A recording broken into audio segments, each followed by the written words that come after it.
This is like the busiest day we've ever had on this show, man. Deep in the jungles of Nigeria. It is true what they say about you. And what is that? You have no soul.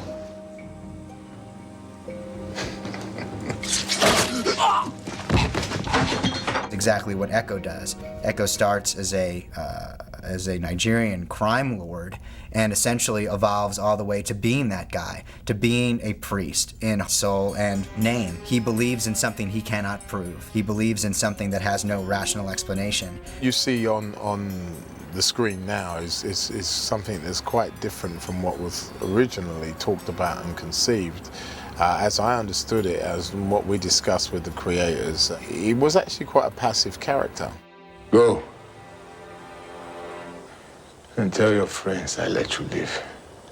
That Mr. Echo let you live.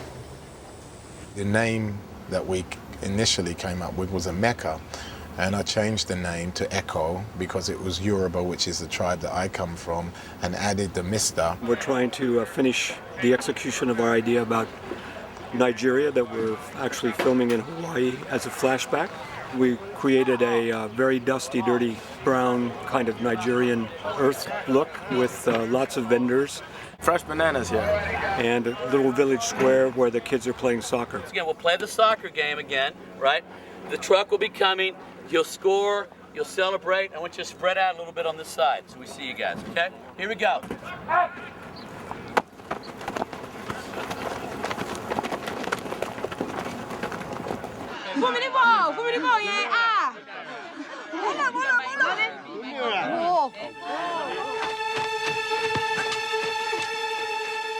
I'd had some difficulty trying to establish the character with the writers, you know, because we were trying to marry what they wanted to do with the show and feelings that I wanted to see come out in the character. Adewale's faith is sort of much more traditional kind of Catholic Christian faith, and he's struggling with that himself. You have the man of science, which Jack represents, and then the man of philosophy and faith that Locke represents. Locke's faith was sort of, you know, rooted in sort of a paganistic, ritualistic appreciation for whatever the powers and forces of this island are. Adewale came on and offered another sort of pole of faith, but in this case, sort of pure religious faith. Don't mistake coincidence for fate.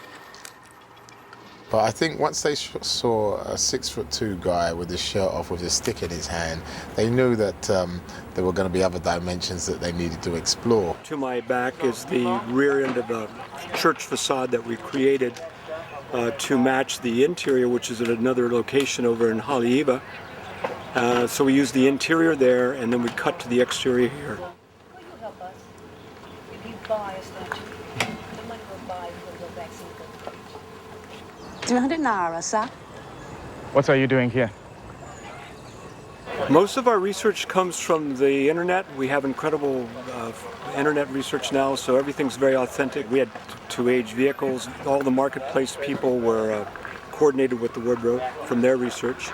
And even the church shape and so forth, we found a lot of parts of it in research. The 23rd Psalm was perhaps the bonding point for me as an actor with the writers. So it really was the formulation of a trust between us, because when I saw that episode, I realized they actually knew where I was coming from, and they'd skillfully married some of the elements that I wanted to convey with some of the elements that they wanted to convey for the show as a whole.